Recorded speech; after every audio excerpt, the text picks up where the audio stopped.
nötr olarak yaratılmış bir havuzumuz bizim. İçinde kabiliyetler var ve bu iyiye de ona mülayemet, iyiye eğilim, kötüye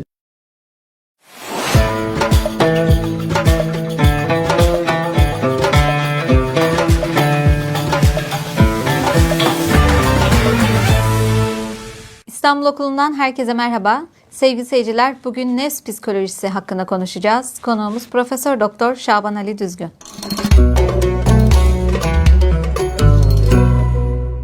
Merhaba hocam. merhaba. Hocam nefs hakkında konuşmak istiyoruz. Nefs psikolojisi hakkında. Biz geleneksel dindarlıkta nefs kelimesini biraz olumsuz gibi algılıyoruz. Nefsini öldürmek, nefsini ezmek gibi deyimler var. Böyle yapmamız ve nefsimizle mücadele etmemiz öğretiliyor daha çok. Siz biraz daha farklı tanımlıyorsunuz bu kavramı. Bizim için ne ifade ediyor nefs, ne demek, nasıl davranmamız gerekiyor nefsimize karşı? Güzel. Nefis sanki bizim dışımızda bir varlık alanına, bir gerçekliğe, bizim kontrolümüz dışında bir entiteye sahip de ona öyle davranacağız. Ya öyle değil yani sizin girdiğiniz, verdiğiniz o bilgi nefis mücadele etmemiz gereken sanki bir kötülük merkezi gibi algılanıyor. Kur'an'ın kullandığı anlamda nefs böyle bir kötülük merkezi değil. Nefis bildiğiniz insanın kendisi demek.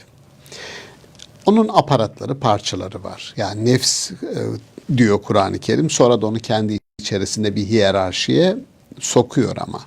Onları konuşacağız. Hatta şimdi gelmişken söyleyelim, çağrışım yapsın dinleyenlerimize. Diyelim nefsi emmare. Arkası da var bunun. Nefsi emmare bis su'i. Sürekli ama kötülük peşinde koşan bir nefs. Bu sürekli kötülük peşinde koşan bir nefs dediği zaman öyle insanlar vardır. Adamın bütün planı, programı kime nasıl zarar verebilirim şeklindedir. İkincisini nefsi levvame diye Kur'an-ı Kerim kullanıyor. Evet yani kötülük yapabilir. Çünkü potansiyel olarak insanın içerisinde nefsin potansiyeli nötr olarak yaratılmış bir havuzumuz bizim.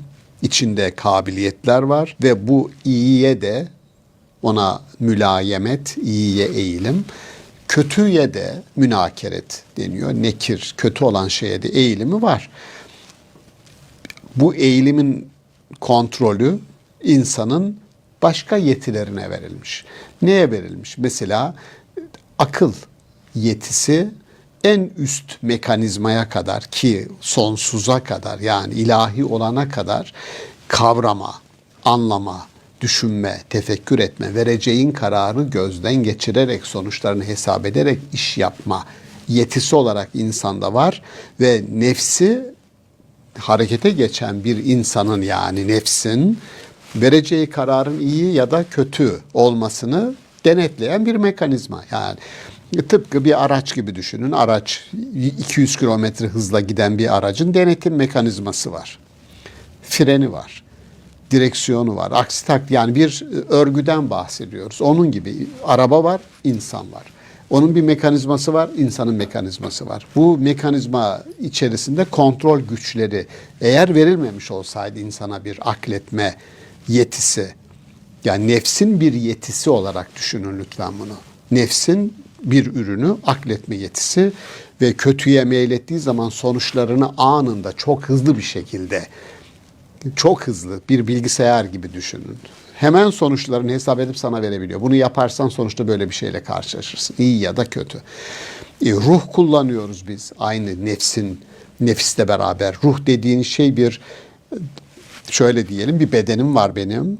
Ve bu bedenin içerisinde bir yeti olarak onu harekete geçiren havuz diyelim. Nefsimiz, işletim sistemimiz derim ona ben. İşletim sistemimiz var ve o nefsin içerisinde iyi ya da kötü arzuların bedene taşınması, beden tarafından fark edilmesini sağlayan güç, enerji, ruh olarak adlandırılıyor.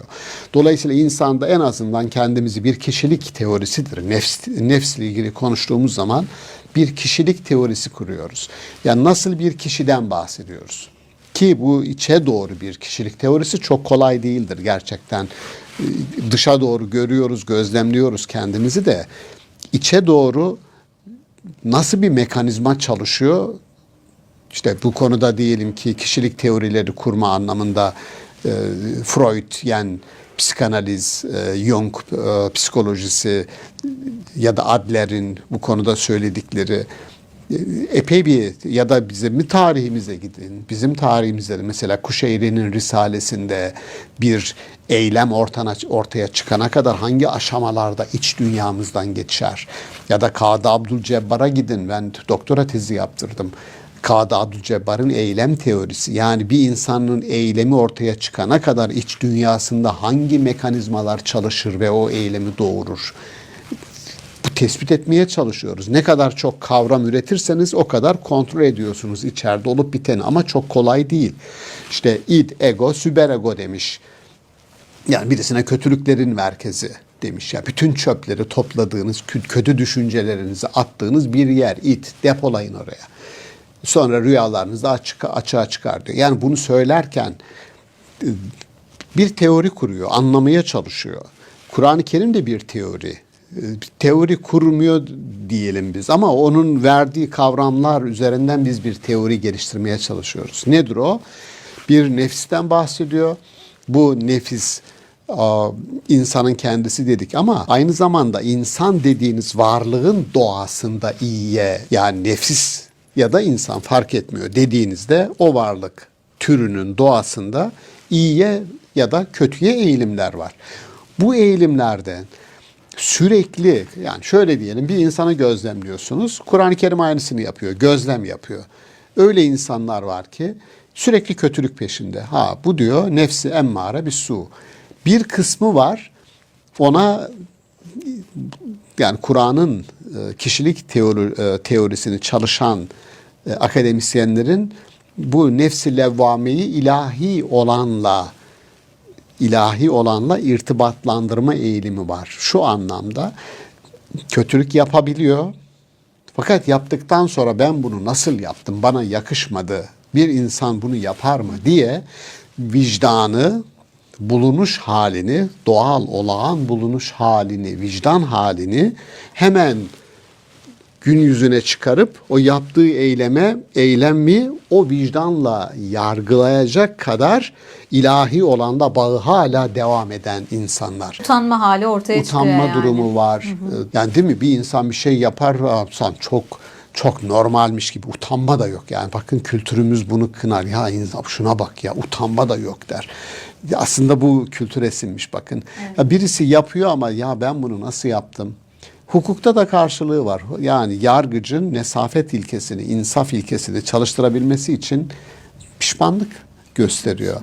Yani pişmanlık gösteriyor. Ya ben bunu yaptım ama ben nasıl yaptım bilmiyorum. Yani ama hocam insanın fıtratında iyilik, işte ahlaklı olmak, iyi olmak var da dediniz aynı zamanda. Bu nerede bulunuyor o zaman? Yani nefiste hem iyilik hem kötülük varsa fıtratımızda olan, doğuştan gelen iyiye yönelme, ahlaklı olmaya yönelme hali nasıl bulunmuş oluyor? İnsanın doğasında bir defa elimizdeki varlığı tanıdık. Yani insan görüyoruz da zaten, sadece tanıma değil, dış dünyada da gözlemliyoruz. İçimizde, yani birisi iyilik yapmak istediği zaman bu iyiliği yapabiliyor mu? Yapıyor. Niye? Çünkü insanın doğasında iyiliği seçme, irade etme, sonra o seçtiği iyiliği, buna karara sadakat denir. Karara sadakat.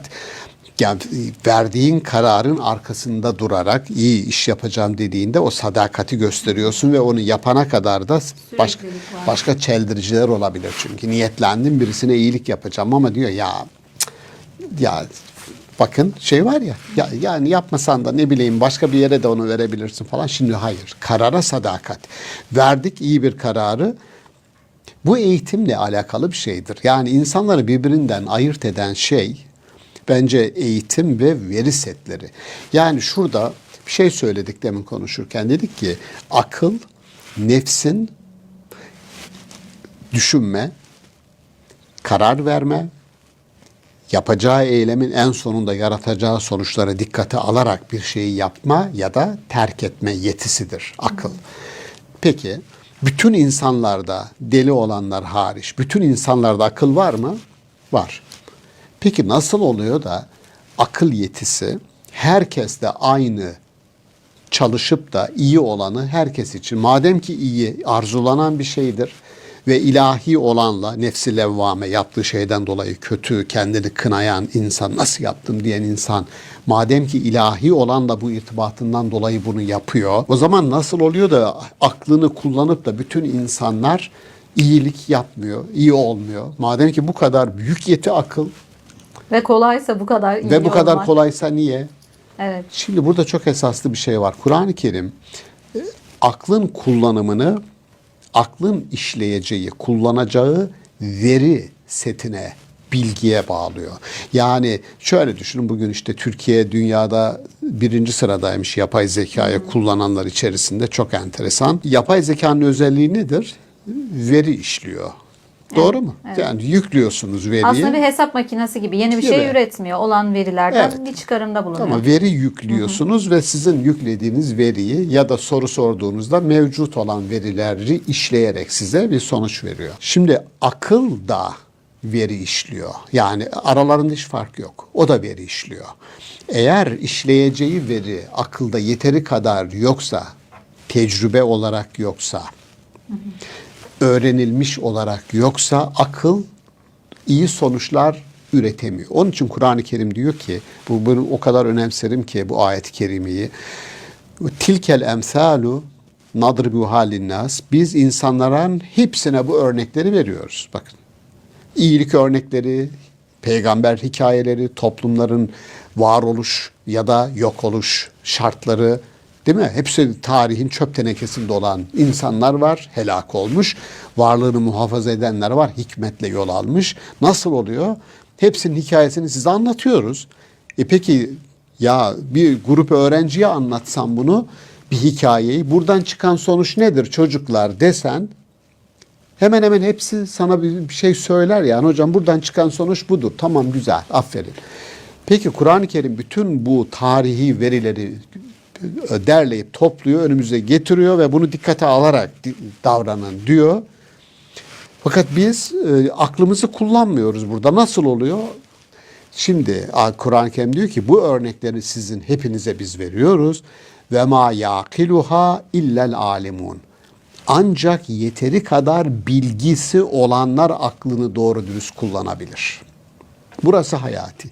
Yani hocam bütün insanların aklı var ama bir kısmı Allah'ı inkar ediyor. Bu akılla, adamın aklı var, Allah'ı inkar ediyor hocam. Adamın aklı var, şunu yapıyor. Kur'an-ı Kerim aklın tek başına işleyen bir yeti olduğunu söylemiyor. Akıl veri setleriyle, işleyeceği bilgiyle doğru sonuçlara erişebilir.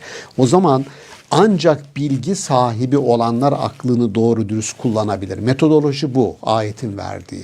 Burada da eğer, yani soru şu, ya madem ki maruf, madem ki iyilik, hakkaniyet, güzellik nefsin içerisinde bir güç, kudret olarak var ve insan da bu gücü, kudreti kavrayacak ve herkes için açığa çıkaracak bir akletme, kavrama, sonuçları düşünerek hareket etme yetisi, yani akıl da bunun bir parçası. Çünkü bir örgüden bahsediyoruz. Nefis var, ruh var, beden var, akıl var. Bu örgünün sonucunda bu iyiliğin, güzelliğin, yani nefsin iyi tarafının ortaya çıkması, hakim olması gerekmez mi hocam dediniz? Evet. Cevap nedir? Cevap şu. Yani orada aklın işleyeceği eğitimle, tecrübeyle insanlara verileri vereceksiniz. Ve çok basit bir örnek vereyim ben size. Deseniz ki ya şu toplumsal adaleti sağlayamayan, insanların hakkını, hukukunu hiç eden devletler yıkıldı gittiler tarihte ve yıkılır giderler. Taberi'nin tarih teorisi, İbn Haldun'un tarih teorisi. Ya bunu söyledikten sonra şu sonuç çıkmaz mı? O zaman yönettiğiniz milletin, devletin, toplumun hakkını, hukukunu herkesin ciddiye alacaksınız. Kimsenin hakkına, hukukuna tecavüz etmeyeceksiniz. Bu sonuç çıkmaz mı? Bu sonuç çıkar. Peki bilgiye ulaşım anlamında baktığımızda yine adil olan bir düzene geleceğim. Bilgiye erişim herkes için aynı şartlarda olmayabiliyor. Hem aklını kullanıp iyiye yönelmek istiyor hem de yeteri kadar imkanı olmayan bir durum olabilir. imkanı olup da olmayan arasındaki denge nasıl kurulacak burada? O zaman şöyle olacak. Yani hiç bilenlerle bilmeyenler bir olur mu? Ayet-i kerimesi. Biz toplumları olduğu gibi biz kabul etmiyoruz. Halklar olduğu gibi kabul edilmiyor. Ne deniyor? Yani insanlara eğiteceksin, haklarını, hukuklarını bildireceksin. Doğru mu? Kur'an-ı Kerim'in yani realist bir felsefesi var. Bilenlerle bilmeyenler bir olmuyor. Olmaz.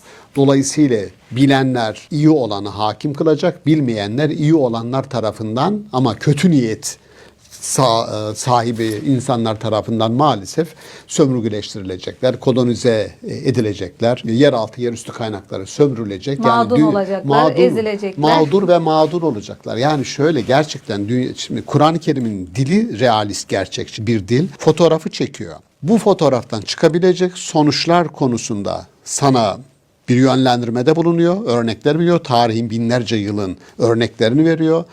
Bütün bunlardan sonra kararı sen veriyorsun. Çünkü iki türlü, gerçekten iki tarafı keskin bir bıçak nefis. Bu sadece beni etkileyen bir şey değil. Aldığım karar herkesi etkiliyor.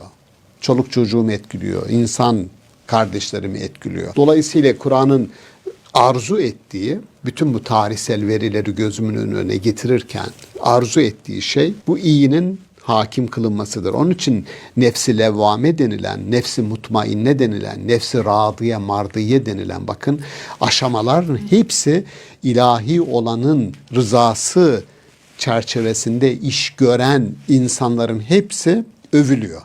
Ama bunu sen yaptığın zaman övgüyü ya da yergiyi sen hak ediyorsun ve bütün eylem bize ait. Ama yönlendirme, ilahi irade diyor ki ey kulum senin iradeni şöyle yönlendirirsen sadece beni değil, beni mutlu eden, razı eden şey aslında seni doğrudan razı eden, mutlu eden şeydir. Çok teşekkür ederiz Rica değerli ederim, yorumlarınız için. rica ederim. Sevgili seyirciler, nefs psikolojisi hakkında konuştuk bugün. Bir sonraki bölümde görüşmek üzere. Hoşçakalın.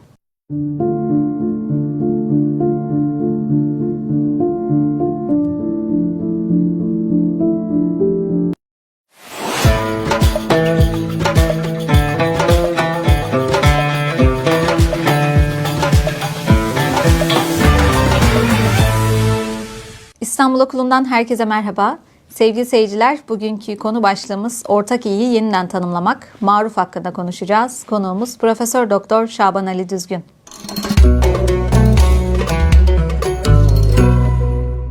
Merhaba hocam. Merhaba. Hocam bugün maruf kavramı üzerine konuşmak istiyoruz. Ortak iyilik. Maruf evrensel bir vicdan mıdır? Nasıl tanımlarsınız? Daha tartışmaya girmeden bitirdik tartışmayı. Evrensel vicdan dedik. Öyle diyorsanız itiraz edeceğim mükemmel, çünkü hocam. Yo, harika. Evrensel vicdan şu anlama gelir. İnsanın dokusunda, varlık yapısında ki varlıkla vicdan aynı kökten geldiği için insanı iyi olmaya sevk eden, yönlendiren bir doku var, bir algoritma, bir yazılım var. Bu iyi, elde var bir, bu çok iyi, evrensel bir vicdanımız var. Evrensel olan vicdanın varlığına rağmen neden bu kadar evrensel, küresel kötülükler var sorusu ortaya çıkar. Değil mi? Yani dolayısıyla o iyi tarafı evrensel vicdan var. Çok güzel. Ama aynı zamanda ortada bir fotoğraf var. O gerçek fotoğrafı da asla kaçırmadan yorumlarımızı yapmak durumundayız. Şimdi maruf kelimesi Kur'an'ın anahtar kelimelerinden birisi. Hangi anlamda? Şimdi kökünde arefe var. Arefe günü dediğimiz bu kökten gelir. Bilmek, tanımak. Arafat, hacıların buluştuğu zorunlu olarak farzlarının haccın farzı olarak birbirini tanıma, buluşma, bilişme mekanı. Arafat oradan geldi.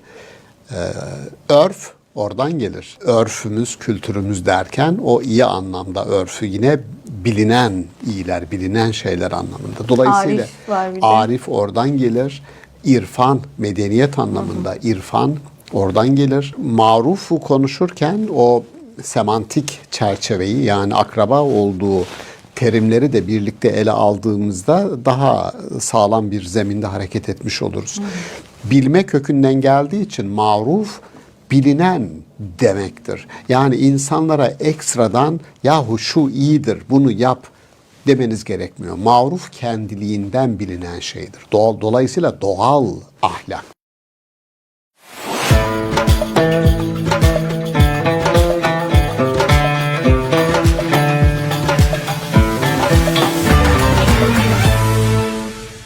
İstanbul Okulu'ndan herkese merhaba. Sevgili seyirciler, bugünkü konu başlığımız ortak iyiyi yeniden tanımlamak. Maruf hakkında konuşacağız. Konuğumuz Profesör Doktor Şaban Ali Düzgün.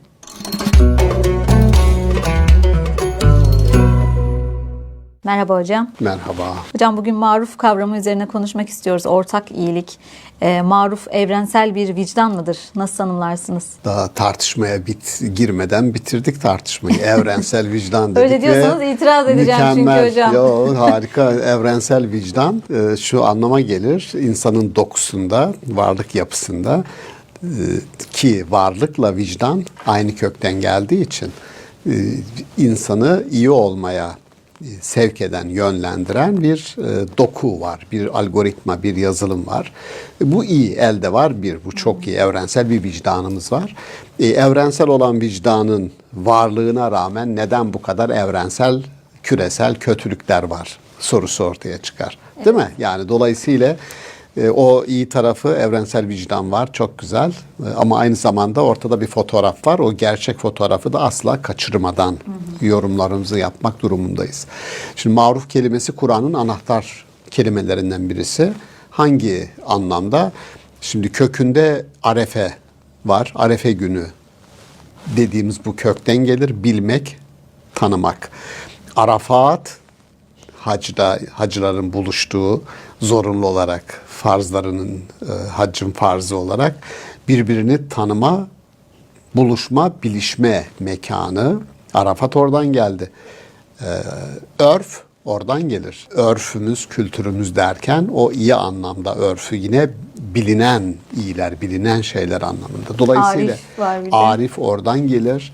İrfan, medeniyet anlamında irfan oradan gelir. Marufu konuşurken o semantik çerçeveyi, yani akraba olduğu terimleri de birlikte ele aldığımızda daha sağlam bir zeminde hareket etmiş oluruz.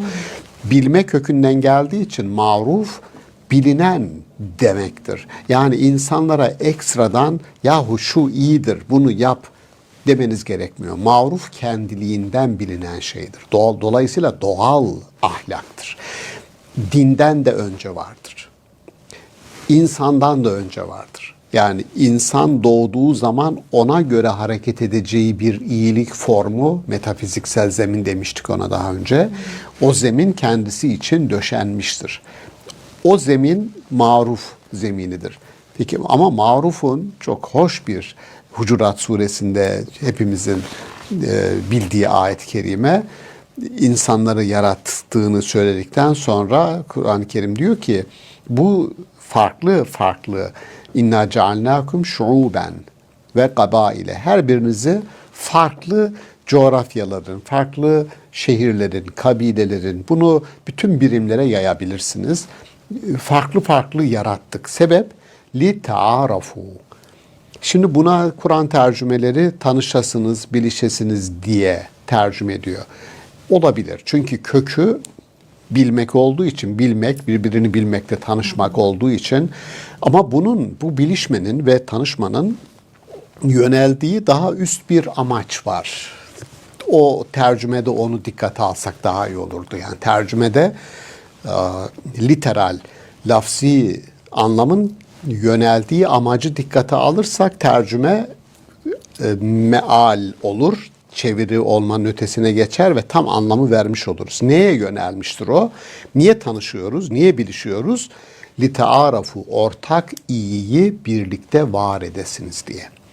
Şimdi müşareket ifade eder. Tearuf, teşarük, müşarekettir. Bu şu demek, yani ortak iyiyi bir kişinin o iyiyi var kılma çabası onu küresel yapmaz. Keşfedesiniz demiyor ama var edesiniz Var diyor. edesiniz. Olanı Tabii, bulmak gibi bravo. değil yani. Kesinlikle. Onu biz var edeceğiz. Ortak iyiyi, yani iyi ideal olarak, adı olarak var. Ama iyi olan bir şeye bir alan açın ve onu var edin. Eyleme dökün. Yani şöyle diyelim, bir hasta bir insanı sağaltmak, sağlığına kavuşturmak iyidir. Bu bir fikir, bir idea olarak zihninde var. Evet, bu doğrudur ve iyidir. Ama hiç hayatında böyle bir iyiliğe aracılık etmedin. Ne oldu şimdi? Bu arzu edilen şey o iyiliği var kılmak ama bunu yaparken de kolektif bir örgütlenmeye dikkatimizi çekiyor. Bu çok esas. Yani iyilik tek başına bir insanın iyiliği yapma gücü yaşadığımız dünyada yok. Eski dünyada da yoktu. Tek olanı, ya şöyle düşünün, Atina'nın en akıllı adamlarından bir tanesi Sokrates'ti. Ne yaptılar en akıllı adamı? Baldıran zehiri içtirerek öldürdüler. Ve adam Atina'nın gençlerini ahlaklı olmaya çağırıyordu. Ama onun çağrısı Atina'nın hegemonlarına göre bir ahlaksızlığa çağrıydı. Tek kaldığı için o maruf hayat bulamadı. Dolayısıyla marufu, iyi olanı, bilineni, kendiliğinden bilinen iyi olanı büyütürseniz kötülüklerin alanı daralır. Benim bir verdiğim örnek var. Belki dinleyen dostlar hatırlayacaklar onu. Bir bilge, deniz kenarındaki bir bilgenin yanına geliyor bir acemi. Yanınızda diyor bir vakit geçireyim, bir süre kalayım, hikmetinizden, bilgeliğinizden yararlanayım. Yanımda diyor vakit geçirip benden bir şeyler öğrenmeye kabiliyetin var mı? Önce onu benim test etmem lazım diyor. Peki, buyurun. Bir çizgi çiziyor, 60 santim kadar bir çizgi. Bunu diyor küçült. İlk aklına gelen, ilk refleks yarısını siliyor. Kumun üzerindeki 30 santim kaldı, küçülttüm diyor. Benimle diyor vakit geçirmeye diyor, senin kabiliyetin yetmez, benden bir şey alamazsın. Adamı gönderiyor. 6 ay sonra yine aynı yerde buluşuyorlar. Aynı soruyu soruyor. Küçült bunu diyor, bu sefer başka bir şey yapıyor ama üretemiyor bir şey. Tekrar gönderiyor. Geldiğinde diyor ben bir çözüm bulamadım. Nasıl olacak bu? O 60 santimin yanına 1.20'lik daha uzun bir çizgi çiziyor. Bak diyor şimdi küçüldü. Biz diyor başkalarında var olanı yok ederek değil, kendi iyiliklerimizi büyüterek ancak var olabiliriz. Yani varlığı, iyiliği büyütürseniz kötülük kendiliğinden küçülüyor. İyiliğe alan açalım. Bizim hep şikayetimiz şu, yaşadığımız dünyada gerçekten çok kötülük görüyoruz. Doğru ama bu açtık bizim iyiliklere, iyi olanların, iyilik için gayret edenlerin gerçekten iyiliğe alan ne kadar açtıkları sorusuyla alakalı bir şeydir. Yani kötülükle mücadele etmenin yolu bu. Ama şunu sorabilirsin, hocam bir sistem var, o sistem yürüyor. O zaman alternatif sistem çalıştıracaksın. Yani bunun yolu bu. Marufu, Kur'an-ı Kerim'in, tekrar Kur'an'a dönersek, marufu madem bu kadar olumlu bir kelimedir ve kendiliğinden bilinen bir şeydir, hangi alanlarda etkindir, nerelerde Kur'an-ı Kerim bunu kullanıyor? Mesela boşanmakta olan eşlerin maruf bir şekilde boşanmasını istiyor. Neden? Çünkü biz biliyoruz ki boşanan eşler mahkemede birbirlerinin aleyhine boşanma sebebi olarak o kadar kirli çamaşırlarını ortaya döküyorlar ki Kur'an-ı Kerim bunu doğru bulmuyor. Yani bu maruf üzere boşanma değil.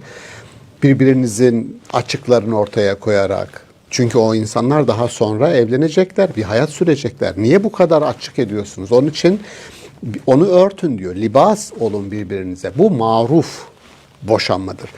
Ya da boşandıktan sonra nafaka konusunda maruf üzere bir nafaka belirleyin. Şimdi daha temelde nafaka tartışmasının altında madem İslami bir evlilik yapıyorsunuz, din boyutundan konuşuyoruz bunu, o zaman mehir verilsin. Nafaka, hatta nafakanın helal mi değil mi tartışması da var biliyorsunuz hocam. Yani mehirin hükmünün olmadığı bir yerde tabii ki de modern hukuk sistemiyle nafakanın gerekliliği üzerine bir tartışma, yeni bir tartışma, modern bir tartışma olarak karşımıza çıkıyor. Yani bunun çerçevesi çok kolay belirlenebilir şeyler. Yani Kur'an'ın buradaki temel felsefesi, maruf dediği şey, çalışmayan bir erkek ya da çalışmayan bir kadın boşandıktan sonra evlenene kadar, en azından iddet süresi bitene kadar bu kadının kalacak bir yere ihtiyacı var. Hayatını idame ettirecek günlük geçim kaynakları var, giderleri var, olağan giderleri. Bunların aksamaması ve insani yaşam standartlarını sürdürebilmesi için ne gerekiyorsa o paranın, miktarın belirlenmesi gerekiyor. Ki çocuğun ihtiyaçlarının giderilmesi. Çoğunlukla zaten hani modern hukukta da o nafaka çocuğun ihtiyacı müddetince karşılanıyor. Yani çalışan bir kadın varsa ona göre bir nafaka Tabii. belirlenmemiş Yani oluyor aslında. burada nihayetinde maruf kelimesini kullandığı, Kur'an-ı Kerim'in kullandığı çerçeve sorumluluklar alanıyla alakalı bir şeydir. Yani marufun mesela boşanma aşamasında neden maruftan bahsediyor? Çünkü boşanan eşlerin birbirine karşı sorumlulukları var. Ne o sorumluluğu var? Varsa bir gizli, sırrı, onu açık etmeme sorumluluğu var. Yaşadığımız dünyada medya dediğimiz olgu, olay bu çok modern bir şey ve insanın her şeyini açık hale getiren, şeffaflaştıran bir düzenek bu. Bu çok kötü bir şey. İnsan onuru, haysiyeti, izzeti nefsi ayaklar altında. Yani suç işlediği zaman bile suçun şahsiliği ne demek? Sadece şahsiliği, sadece onu bağlar anlamında değildir. Aynı zamanda bu şu demektir. Kişinin haklarının korunması demek. Suçlu dahi olsa bütün dünyaya bunu afiş etmek zorunda değilsiniz. Ama yapılıyor. Bunu medya yapıyor. Kesinlikle bu kişisel haklara saldırıdır. Çünkü bu insanın toplumda bir yeri var. Dolayısıyla maruf kelimesi sorumluluğu sadece kişiye değil, medyaya da, devlete de, hukuka da veriyor. Aslında toplumsal bir ıslah mekanizması gibi insanı utandırarak problemleri ortaya dökmek tarafı da var medyanın. Yani Ama bu itibar tabii suikastı ki gibi bir tam taraf kendisi, aslında. Tam kendisi. Yani dolayısıyla burada yasa her şeyden önce yasa kurumsal yapıları değil, önce kişiyi, kişilik haklarını korumalıdır. Önce kişi. Kurumlar bir şekilde kendi refleksleriyle kendisini koruyor. Devlet de koruyor. Hukuk da bir şekilde koruyor. Yani devlet zarar görür, kamuoyu zarar görür. Hayır, değil. Önce kişinin hakkını, hukukunu korumak lazım. Maruf alanı sorumluluklar alanıdır ve nihayetinde sorumluluğun olduğu yerde de ahlak alanı söz konusudur. Yani neden buraya getirir Kur'an-ı Kerim? Soru o. Yani nasıl olacak? Eşler arasında, nafakada, boşanma aşamasında, insan ilişkilerinde hep marufa niye dikkat çekiyor? Yapıcı olun, onarıcı olun. Bakın geldiğimiz nokta rehabilite edici olun.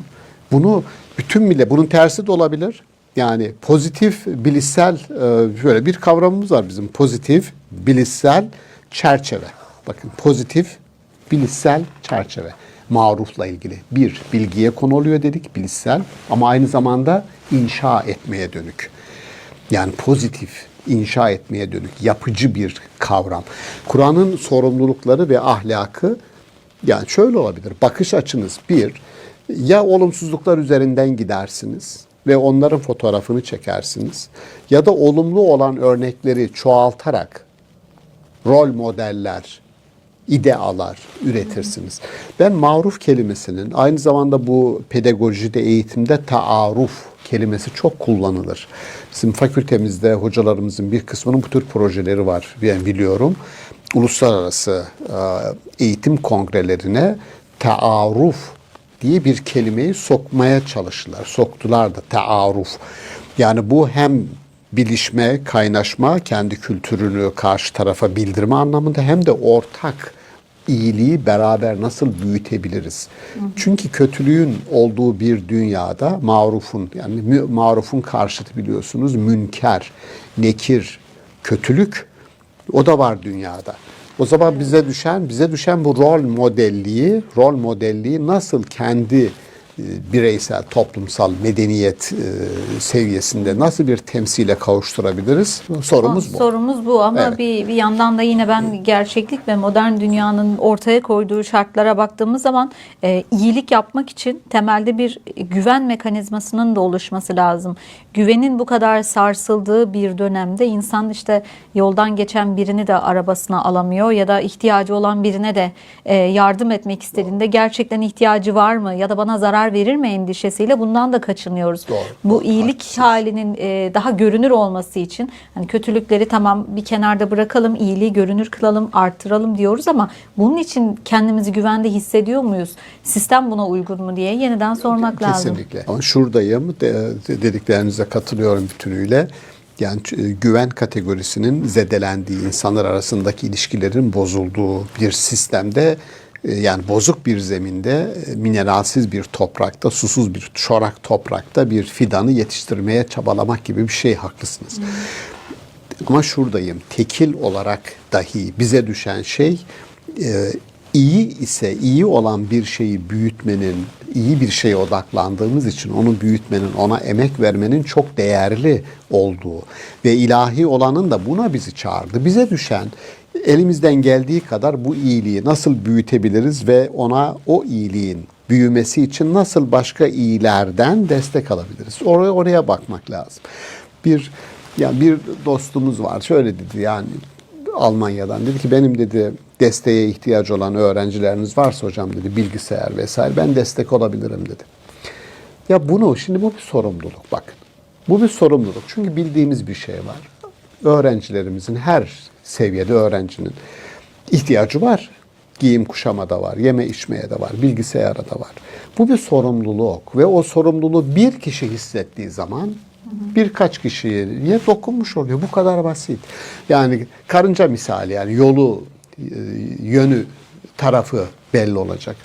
Bir kişinin yani biz daha önce konuştuk ya, kötülüğün yayılma oranı iyiliğin yayılma oranına 6-7 kat daha fazla diye. Ya niye böyledir? Yaşadığımız dünyanın bizi ayartmasına, kendi belirlediğimiz iyi olanı hakim kılacağımız bir dünya. Buna soylu özlem deniyor. Çok severim kelimeyi. Yani yaşamın soylu özlemi, arkanda daha iyi bir yaşamı insanlar için bırakmak. Çünkü şöyle de düşünebilirsin. Yani 90 yaşına gelmiş birisi hala fidan dikiyor, ıslah etmeye çalışıyor. Lan kardeşim 90 yaşındasın ya, hadi 10 sene daha yaşasan sen bunun meyvesini bile yiyemezsin. Evet. Bakın doğal, sanki böyle bir refleks geliyor değil mi? Ama öyle değil. Yaşama karşı soylu özlem kişinin başkaları için bir şey yapıyor olmasıdır. Soyluluk gerçekten oradadır. Öyle. Yani onun için iyiliğin doğasına ortak olalım. Evet. Fatih'te bir cadde var. Sami Ayverdi tarafından bu ağaçlar dikilmiştir yazıyor. Oradan her geçtiğimde gerçekten hani bu dünyada güzel bir iz bırakmak için, kıymetli bir iz bırakabilmek için en önemli şeylerden biri gibi gelir. Yani en çok özendiğim şey. Tabii, yani. Müthiş verilmiş bir fırsat. Ya soylu özlem, çok sevdim onu. O soyluların Allah'ın yanında seçkin kullar olarak misafir edileceğini, edilmekte olduğuna inanarak biz eylemlerimizi yapıyoruz. Yani vicdanı olan her insanın yaptığı şey doğrudur ve bu bizi evrensel maruf olana, evrensel iyilik haline götürür demeye çalışıyoruz bu anlamda. Doğru mudur hocam? Yani temel bulunduğumuz zemin doğru. Kendiliğinden bilinen doğru olduğu için maruf, vicdanı olan bir varlıkla aynı kökten gelir çünkü. Vicdan, vücut, varlık aynı kökten gelir. Belki bu vesileyle ben Elmalılı Hamdi Yazır'ın hemen internette izleyenlerimizin erişebileceği bir yazısı var. Dibace diye. Dibace'de böyle başlar. Yani vicdan, vücut ve bunlar arasındaki ilişkiyi inanılmaz bir dille, muhteşem bir dille ele alır. Şiirsel bir metin o metin. Vicdanı olan bir insanın, vicdanı kararmamış ama olan bir insanın nihayetinde ona o doğasının yaptıracağı şey maruftur ve o marufun herkeste karşılık bulduğu bir düzende maruf bir düzen olur. Bizim hepimizin şikayet ettiği dünyadaki sistemin, düzenin işte bahsettiğimiz marufun aleyhine çalıştığı şikayeti de böylece kendiliğinden ortadan kalkar marufu alan açtığımızda. İnşallah bizim bu evrensel iyilik haline ulaşmamız için bir vesile olsun bu programda hocam. Çok amin, teşekkür ederiz. Amin. Sağ olun. Sevgili seyirciler, ortak iyiyi yeniden tanımlamak hakkında konuştuk bugün. Maruf hakkında konuştuk. Bir sonraki bölümde görüşmek üzere. Hoşçakalın.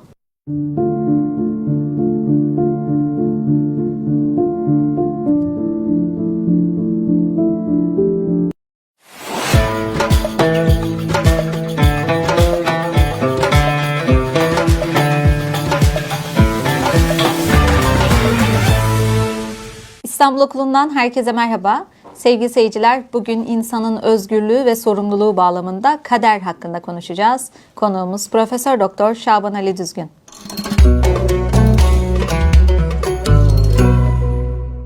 Merhaba hocam. Merhaba. Yine zor bir konuyu konuşacağız.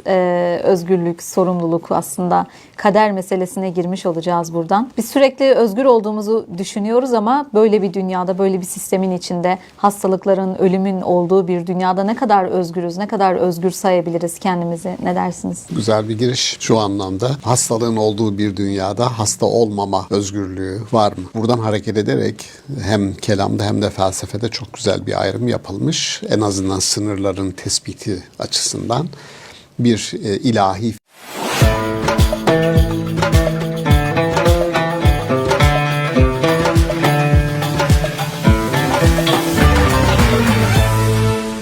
İstanbul Okulu'ndan herkese merhaba. Sevgili seyirciler, bugün insanın özgürlüğü ve sorumluluğu bağlamında kader hakkında konuşacağız. Konuğumuz Profesör Doktor Şaban Ali Düzgün.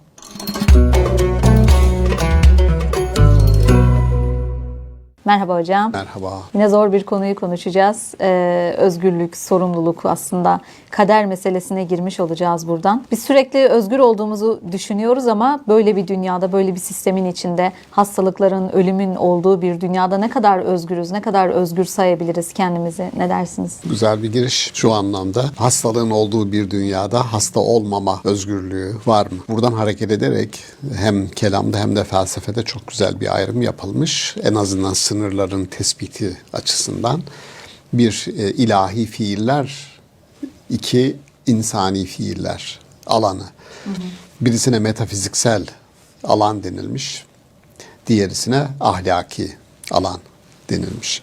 Metafiziksel alandaki olup biten, işte bahsettiğiniz diyelim hayat var, ölüm var, hastalık var, sağlık var. Bunu büyütebilirsiniz ve bu bizden bağımsız olarak içine doğduğumuz dünyanın zemini bu.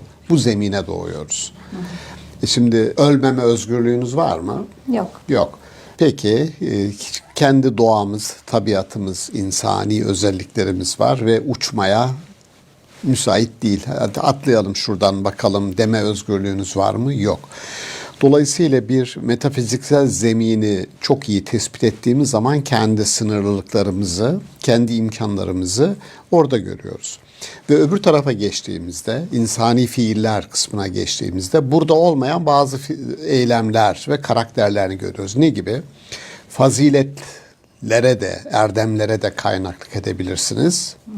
Ahlaksızlıklara da kaynaklık edebilirsiniz. Yani iyilikler ya da kötülükler tercihi söz konusu olduğu için tercihlerin bulunduğu alana biz ahlaki bir alan diyoruz. Dolayısıyla insan ahlaki olmaya kodlanmış bir varlık, arzu edilen, irade edilen bu. Ama bunun böyle yürümediğini de biliyoruz. Dolayısıyla buradaki aslında sıkıntı, gerilim şu: özgürlük dediğimiz şey aynı zamanda bizim ayağımızı kaydıran bir niteliğimiz. Gerçekten şimdi çok sorulur, denir. Ya biz insan gerçekten özgür müdür? Tamam, özgürüz ama nasıl bir özgürlük? Yani onu tespit edelim. Bir defa var olan seçenekler arasından tercih yapmak zorunda kalan bir özgürlük. Şimdi bakar mısınız? Zorunda kalan bir özgürlük. Özgürlüğün doğasına ters bir cümle kuruyorum. Zorunluluk var özgürlüğün içerisinde. Çünkü seçenekler sınırlı. Yani yaşadığımız dünya sonlu ve sınırlı. Sonlu ve sınırlı bir dünya içerisinde sonsuz ve sınırsız bir özgürlük yok, olamaz. Bu kelimenin kendi doğasına aykırı. Öyle olunca özgürüz ama özgürlüğümüz sınırlı ve sonlu. Bunun iyi tarafı var. Mesela hukuk sınırlayıcı bir terimdir. Hayır terimi sınırlayıcı bir terimdir. Yasak ifade eden bir terimdir. Hayırın olmadığı, yasağın olmadığı, hukukun olmadığı bir toplum düzeni düşünür müsünüz? Düşünemeyiz. Kaos çıkar, anomi çıkar. Dolayısıyla orada sınırların konulmuş olması kötü bir şey değil. Yani sınırların olması, yeter ki sınırların farkında olalım, bilelim. Bunlar neyi yapabileceğimiz ve neyi yapamayacağımız, neyi yapmamız gerektiği, neyi yapmamamız gerektiği konusunda bize bir yol haritası çizer. Bu ister kendi kişisel yaşamımızı kotarmada böyle olsun, isterse diğer insanlarla ilişkimizde böyle olsun. Yani bir çerçevenin olmuş olması güzel. O çerçeveyi diyorum ya, metafizik bir çerçevedir. İçerisine doğduğumuz bir çerçeve var ve sınırlılıklarla muallel bir çerçeve bu. Şimdi insanın özgürlüğü ahlak ya da ahlaksızlık dediğimiz bir seçimler içerisine bizi getiriyor. Şimdi bu seçim özgürlüğü biliyoruz varoluş felsefesinde seçme özgürlüğü bir insana yük, bindirilmiş bir yük olarak tanımlanmış. Sürekli seçmek zorunda kaldığınız bir hayat. Şöyle düşünün, navigasyonunuzu kurduğunuzda size sağa git, sola git, işte birinci çıkıştan çık falan. Bu yönlendirmeyi yaptığı zaman zorlanmıyorsunuz. Doğru mu? Evet. Nereye gideceğinizi size söylüyor. Fakat bunun olmadığı bir yerde her an karar vermek durumunda kalırsanız, ya buradan sağa mı gidecektim, sola mı gidecektim?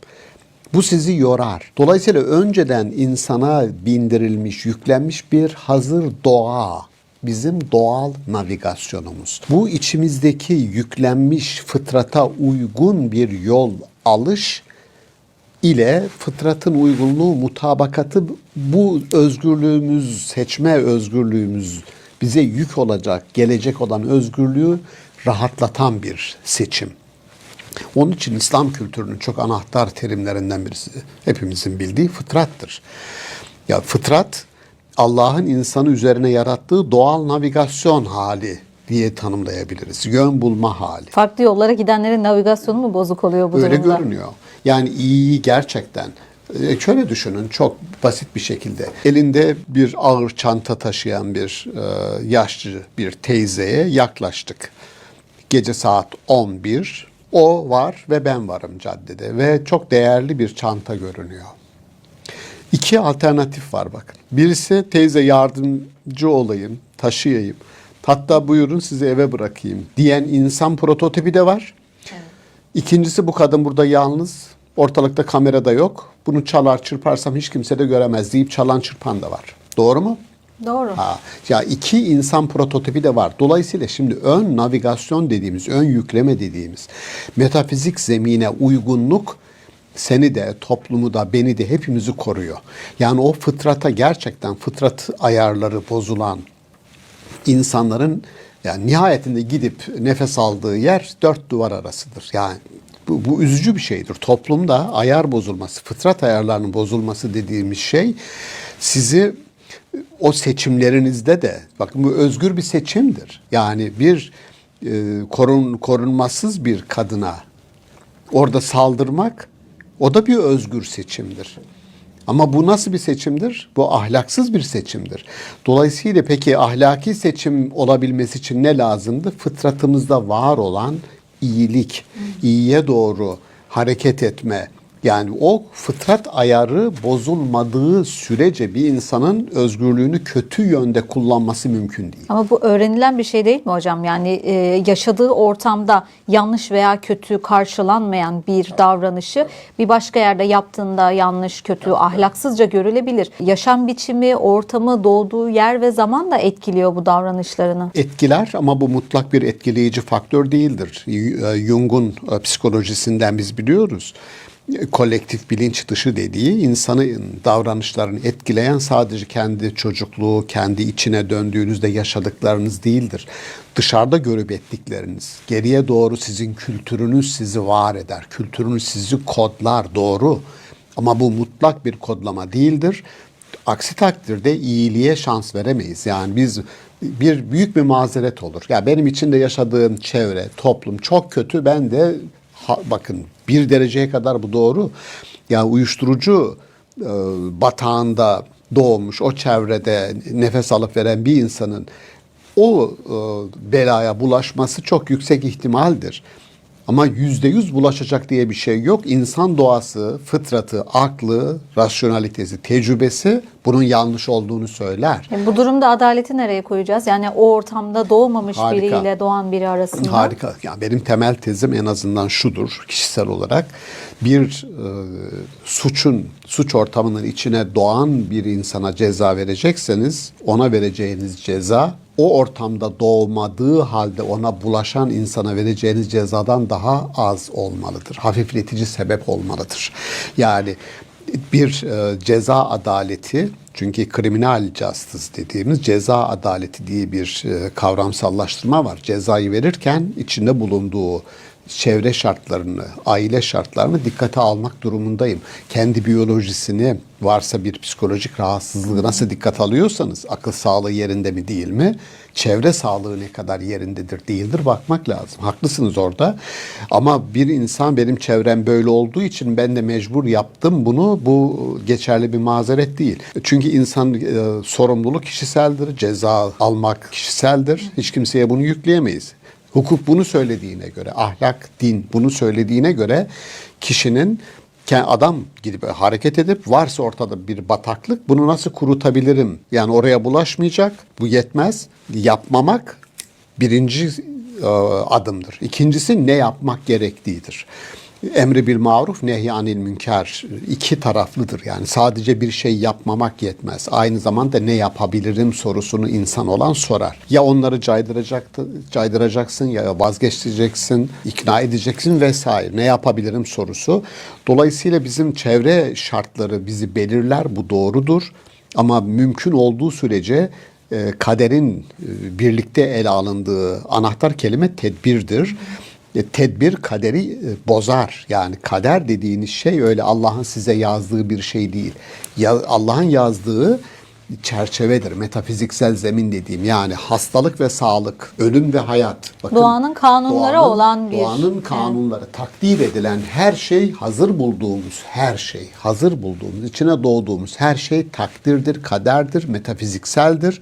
İlahi olanın bir belirlemesi içerisindedir ve onun içerisine doğuyoruz. İyi ki de oraya doğuyoruz. Sınırlarımızı biliyoruz. Ne yaptığım zaman hasta olurum biliyorum. Ne yaptığım zaman hayatta kalırım biliyorum. Bu sınırlar içerisinde ben yaşam sürüyorum. Özgürlüğüm de orada kısıtlı. İyi ki kısıtlı diyorum çünkü mutlak özgürlük varlığın doğasına aykırı. Yani sürekli ben size sıkıştığım zaman bir konuda soru soruyorum. Bakın diyorum ki ya bu konuda ne yapabilirim? Siz bana soruyorsunuz. Bu soru sorma refleksimiz bile sınırlı olduğumuzu her an bize hatırlatıyor. Bütün yetilerimiz sınırlı. Ama şunu arzu ediyoruz. İki kelimeyi ben kullanırım kader meselesiyle. İster toplumun bize olan etkisi konusundaki kaderi, ister ilahi olanın bize etkisi konusundaki kaderi. Yani ilahi olanın benimle ilgili belirlenimleri başımın üstünde. Neden? Çünkü diyorum ki hazır bulduğum bir alan var ve sınırlarını biliyorum. Ama toplumun benimle ilgili belirledikleri orada sorgulama aşamasına geçiyorum. Diyorum ki bu belirlenenler, yani içinde yaşadığım toplum diyor ki sen şu sınırlar içerisinde hareket edeceksin. Kadınsın, şu sınırlar içerisinde hareket edeceksin.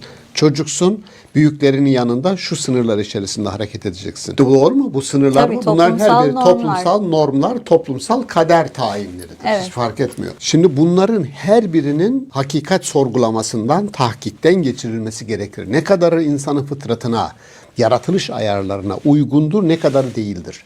Şimdi bunu tekil olarak sorguladığımız zaman kendi kaderimizi tedbir ile, yani tedbir geleceğe bir sonraki adımın dikkatlice atılmasını gerektiren düşünce, tedebbürle aynıdır. Tedbir geriye doğru değildir, ileriye doğrudur. En azından bundan sonraki yaşamı kotarmaya ve kurtarmaya dönük bir edimdir tedbir.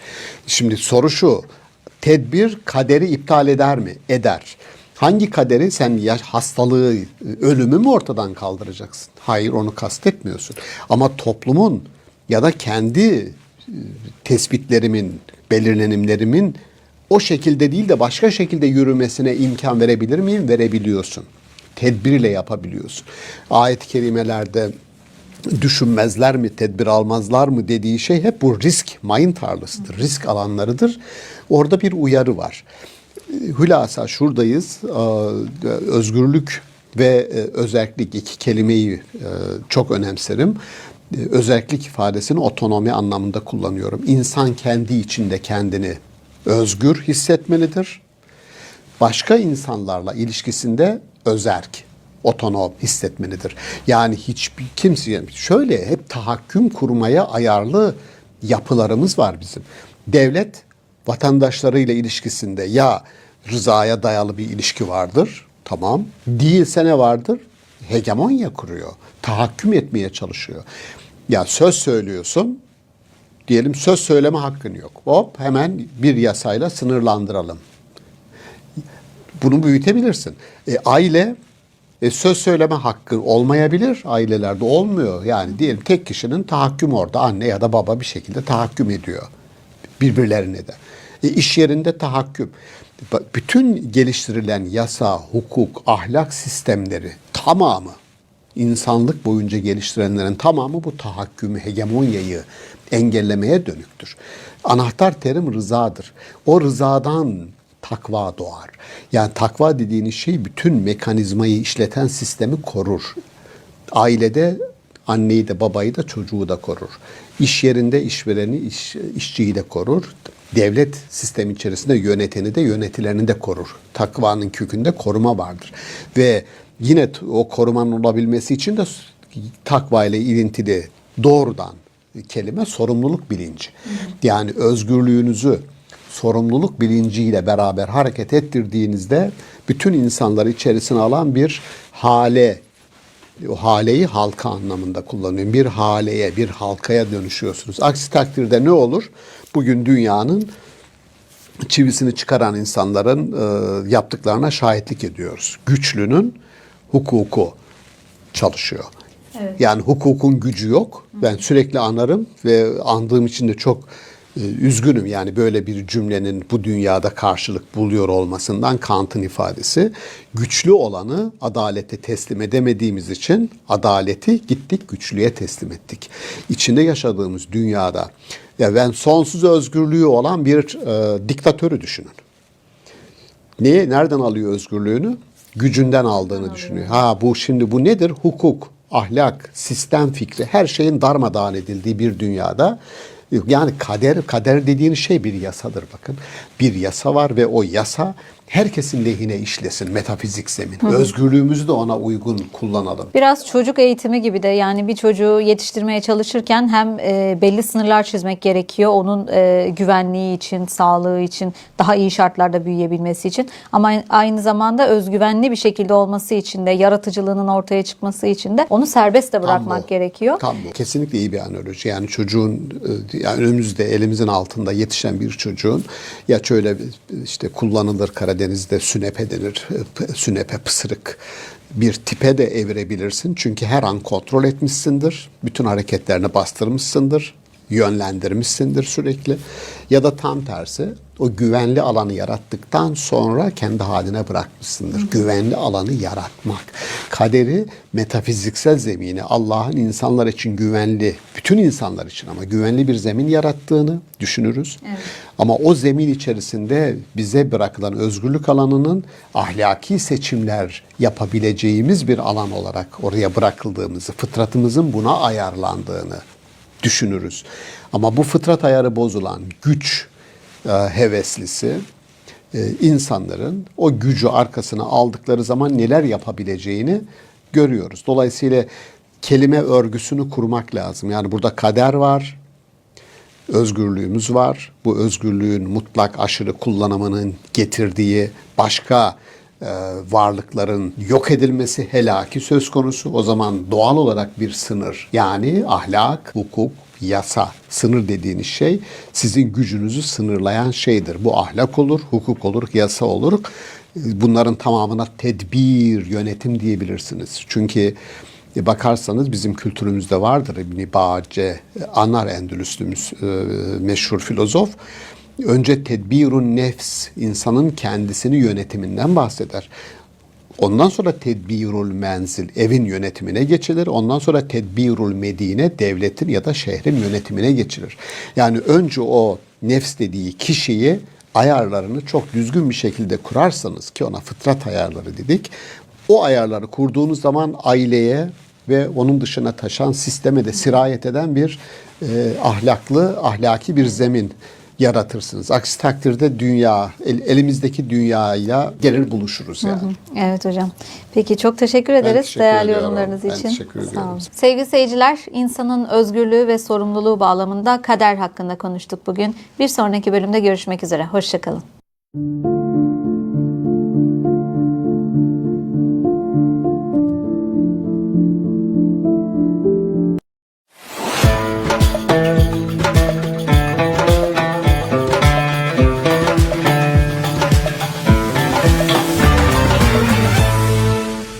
İstanbul Okulu'ndan herkese merhaba. Sevgili seyirciler, bugün Fatır Suresi bağlamında varoluşsal boşluk hakkında konuşacağız. Konuğumuz Profesör Doktor Şaban Ali Düzgün.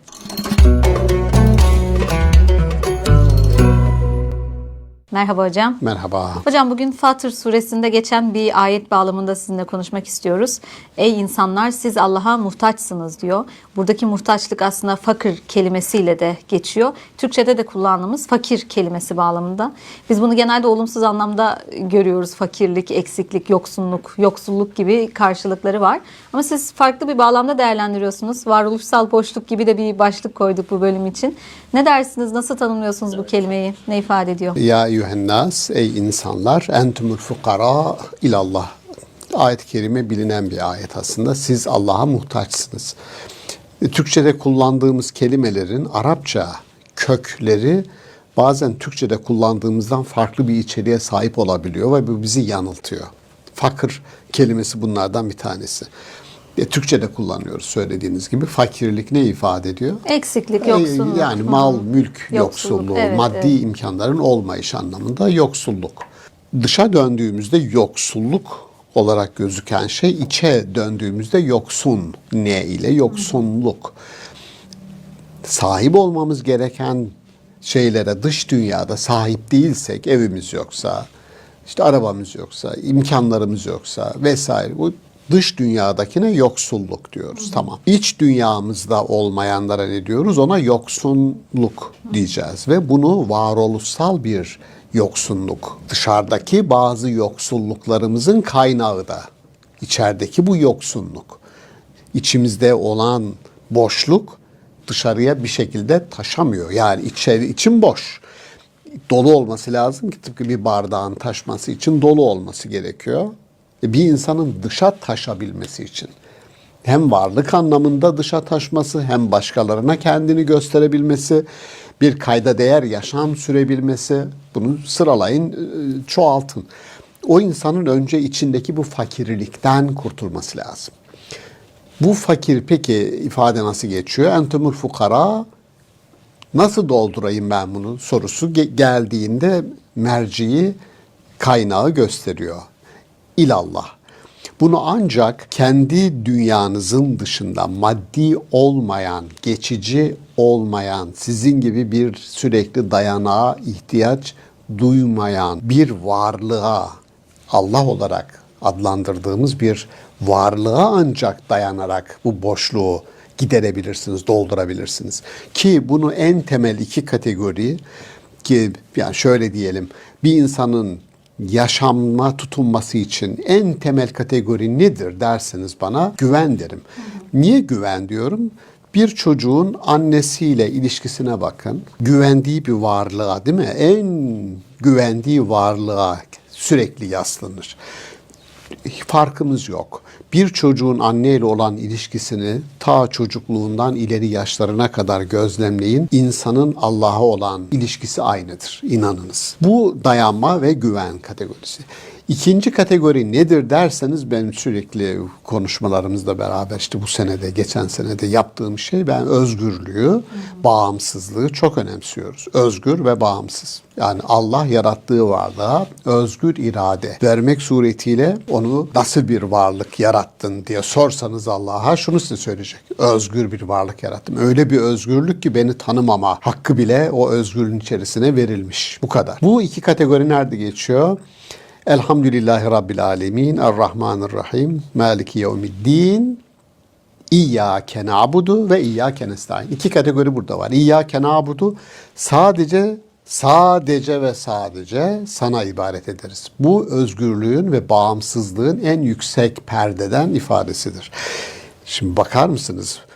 Başkasına bağımlı olma, başkasına kul, köle olma, başkasının mağdunu olma asla benim kitabımda yazmaz diyor. Niye? Sadece bir varlığa ben bunu yaparım. O varlığa yapabilmem için de o varlığın nasıl bir varlık olması lazım? Düşünün, insan nasıl bir ego, Allah aşkına yani. Allah'ın insana, mümin insana verdiği egoya bakar mısınız?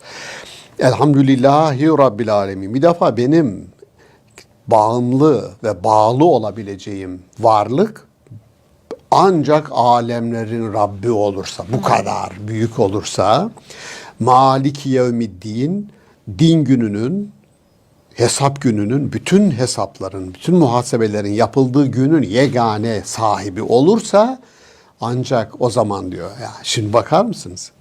Dolayısıyla sıradan benim gibi bir insana efendim bir adını otorite, kendinde otorite vehmeden herhangi bir insana ben bağlı olacağım.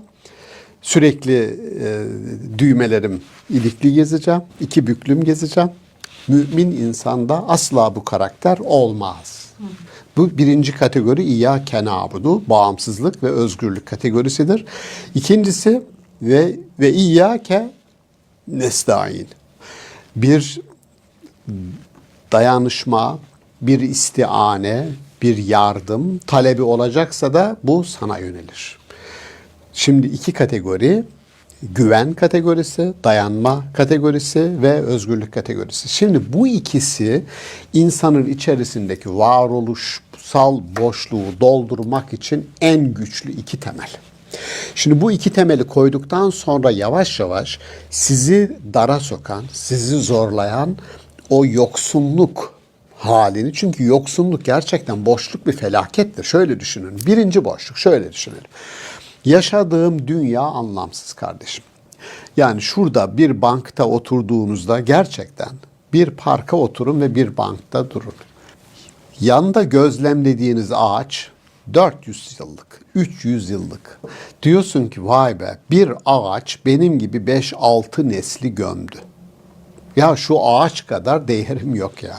Şu ağaç kadar değerim yok. Şu bina, şu gördüğün bina 100 yıllık. Vay be. 2 nesli gömdü bu. Nasıl bir dünya ya bu? Allah aşkına. Dünyanın en şerefli, en işte kendi yüzü suyu hürmetine her şeyin yaratıldı dediğim varlık geçicilik konusunda şu gördüğüm maddi nesnelerden daha geçici. Bu seni rahatsız eder mi? Eder. Bu insan rahatsız eder. Dolayısıyla evrene bir anlam atfetmekte zorluk çekmenin yarattığı boşluk. İkincisi, ya bir insanın bir gaye, bir amaç yoksunluğu. Neye çalışıyoruz? Neye gayret ediyoruz? Yani her gün kalkıyorsun sabahın köründe, işe gidiyorsun, akşama kadar çalışıyorsun, akşam geliyorsun. Bu tekrar eden bir rutin. Sürekli tekrar. Eğer tekrar eden rutine insan bir anda müdahil olmazsa gerçekten bu tekrar eden rutine döner ve Kur'an-ı Kerim buna, bu döngüye, bu kısır döngüye mesulat, yani birbirini tekrar eden kötücül anlar anlamını veriyor. Şimdi bakın bu kriz. Buradan nasıl çıkacaksın? Eğer dayanacağın çok güçlü bir varlık fikri, güveneceğin çok güçlü bir varlık fikri varsa bu senin dışına çok yüksek bir ben olarak taşıyor. Şimdi bu peki ne getirir bu? Bunu irtibatlandırdığımız çok ilginç, enteresan. Kur'an-ı Kerim cimri olan buhul, yani bahil Arapça cimri demek ve Allah'ın sevmediği insan sınıfları arasında cimri geçer. Cimri insanların cimriliğinin sebebini Kur'an-ı Kerim onların fakirliklerine bağlıyor. Diyor ki fakirsiniz, kendinize fakirsiniz. Fakir olduğunuz için ayet-i kerimeyi size buradan hatırlatayım. Ha entum ha ulai tud'aune litunfiku, yani insanlar için infak edin, insanlık yararına infak edin denilen kimseler, adamlar ne diyorlar? Feminhum men yebhal. Cimrilik ediyor bunlar diyor. Cimri. Yani asla insanlık yararına bir kuruş vermez bu adamlar. Neden? Ve men yebhal fe innema yebhalu an nefsihi. Adamın cimriliği kendi içindeki cimrilikten, yani oradaki boşluktan, fakirlikten kaynaklı. İçini dolduramadığı için bir Allah düşüncesi yok. Allah'ın yarattığı kullar düşüncesi yok. Yapıp edeceğini yöneleceği bir amaç, daha büyük bir amaç düşüncesi yok. Şimdi içi fakir olunca bu adam dışarıda cimri olup çıkıyor. Yani içerideki boşluğu doldurmak için dışarıdan sürekli almak peşinde ve vermek de aslında içindeki yoksunluğa karşı bir müdahale gibi görünüyor. Hiçbir şekilde vermemeyi tercih ediyor. Yani veremeyişini içindeki boşluğa ve yoksunluğa bağlıyor. Yani dışarıdaki yoksulluk hem kendi yoksulluğu hem de başkasına dokunamama yoksulluğu. Kur'an-ı Kerim'in ayette cimrilik edenin cimriliği kendi doğasındandır. Yani adam istese de veremiyor. Var böyle bildiklerimiz, istese de veremiyor. Niye veremiyor? Cebinde akrep var dediği. Niye veremiyor? Allah yolunda harca dediğin zaman. Allah yolunda harcamak ne demek? Bir insan Hayır Allah yapmak, yolunda başkasına yardımda bulunmak. tek kelimeyle ama ihtiyacı olan bir insanın ihtiyacını karşılamak. Bu kadar basit. İhtiyaç karşılayacaksın. aslında bu da ilahi bir eylem sonuçta, çünkü Tabii ki. biz de Allah'a muhtacız. Allah bizim ihtiyaçlarımızı karşılıyor. Senin Biz bir benim başkasına- üzerimden karşılıyor bu Evet. ihtiyacı. Dolayısıyla şimdi diyor ki ama bazı insanlar böyle bir şeye çağrıldıkları zaman yok, karşılığı yok. Cimrilik yapıyor. Ve o cimri olan insanları kendi gufran sofrasına Allah hiçbir şekilde oturtmuyor. Peki neden bu kadar ağır bir durumda tanımlıyor bunları Kur'an-ı Kerim? Ya sebebi diyor çünkü ve men yaphal, cimrilik yapan kişi yaphal an nefsihi, ya kendi nefsi, kendi varoluş durumu adamın fakir, ya içinde boşluk var. O boşlukta, peki boşluk neydi? Onu dış dünyaya taşıracak değerler orada yer tutamamış. Önce oraya bir çalışmamız lazım. Değer dünyasını. Ya onun işte siz Allah'a muhtaçsınız derken değeri nasıl, hangi temelde inşa edeceğimiz bir değer skalasından bahsediyoruz derseniz cevabı açıktır.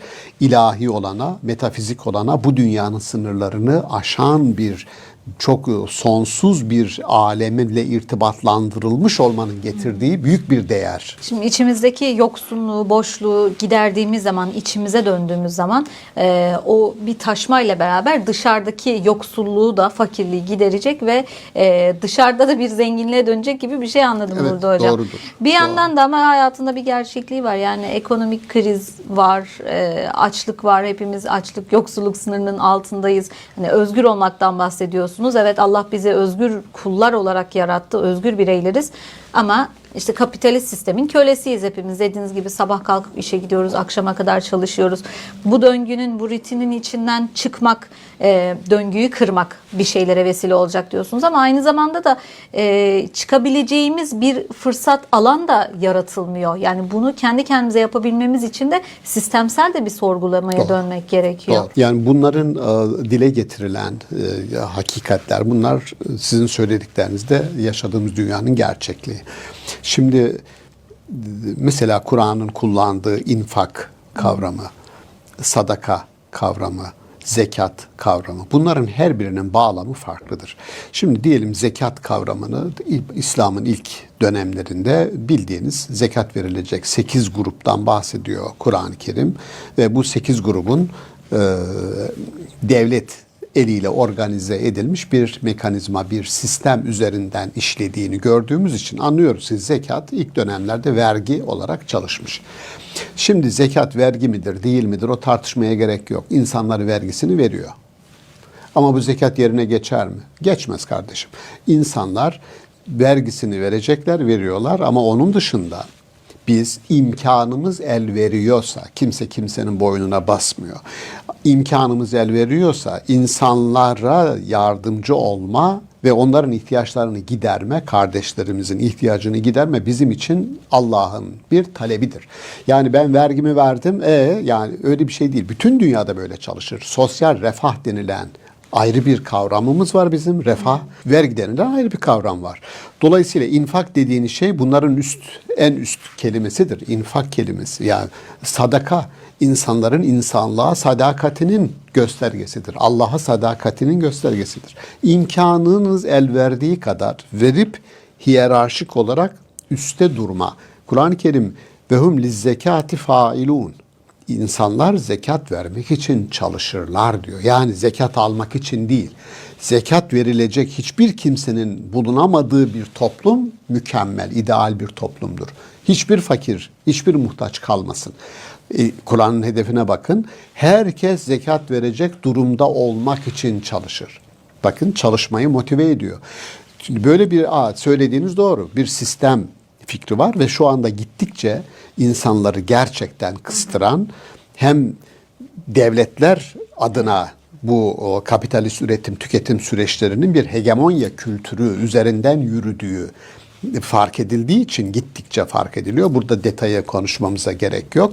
Ama rezerv parasıyla size tahakküm eden, burada yaptığınız her bir alışverişin anında kartla oradan payını Amerika'da alan bankaların yattığı yerde senin benim cebimden para tırtıklayan bir sistemin, kapitalist sistemin getirdiği sıkıntılar var. Bu sistem fikri, bu çalışıldığı zaman bunun eksiklikleri bütün dünyada şu anda sesler yükseliyor. Yani eskiden maddi kolonyal sömürü sistemleri vardı. Adamları aranızda gezerken görürdünüz, kolonicileri. Şimdi aranıza girmeden sistemle tırtıklıyorlar insanların varlıklarını. Bunun farkında olmak ve bu sistem üreten insanların buna bir çare üretmesi mümkün. İmkansız hiçbir şey yok. Benim temel felsefem şu: bir şey doğruysa mümkündür, yapılabilir. Dolayısıyla sizin serzenişiniz kesinlikle doğru. Ama bu bahsettiğimiz bir şeye dikkat çektim. Yani varoluşsal boşluk dediğimiz şeyin insanın bu yaşamda tuttuğu yeri, çok dayandığı, güvendiği çok büyük bir güç. Mesela ilahi olan güce dayandığın zaman karşı çıkamayacağın bir emperyal, bir kolonyal sistem olamaz. Evet. Onu söylüyorum. Yani insanlar bu anlamda kendini kötü hissetmesin. Neden sürekli rutinin içindeyim, işe gidip geliyorum, kendime dönemiyorum, içimdeki yoksunluğu gideremiyorum gibi bir boyuta gelmemesi için diğer taraftan hani bu gerçeklik sistemin de bir parçası olduğumuzu hatırlatmak istedim sadece. Yoksa yani ideal olanı konuşuyoruz burada. Yine de insanların yani bu rutin içerisinde mesela biz 5 vakit namazımızı kılıyoruz. Aslında o fakrı, içimizdeki boşluğu doldurmaya yönelik nefes alma hamleleridir bunlar. Ya mümkün olduğu kadar zamanı bölmek suretiyle ne kadar çok bölerseniz zamanı o kadar çok kontrol edersiniz. 5 vakit ben bölmek suretiyle kendime vakit ayırıyorum. Yoksa rutinin içerisinde kaybolup sıradanlaşıp gidebiliriz. Yani bunu aynı zamanda bir mesaj da vermiş olalım. O ibadetler, kendimize ayırdığımız vakitler bu bahsettiğimiz mekanizmayı, parçası yapıldığımız mekanizmanın dışına çıkıp nefes alma anlarıdır. Bunu nasıl yapacağı sorusunun da aslında cevabı olmuş oldu. O küçük pratiklerde, ibadetlerimizde bu durumun bir parçası aslında. Kesinlikle. Çok teşekkür ederiz Rica değerli ederim. yorumlarınız için. Rica ederim. Fakrımız bir an önce, hem içteki fakrımız hem dıştaki fakrımız bir an önce inşallah bu farkındalıkla ortadan kalksın dileyelim. Sevgili seyirciler, varoluşsal boşluk hakkında konuştuk bugün. Bir sonraki bölümde görüşmek üzere. Hoşça kalın.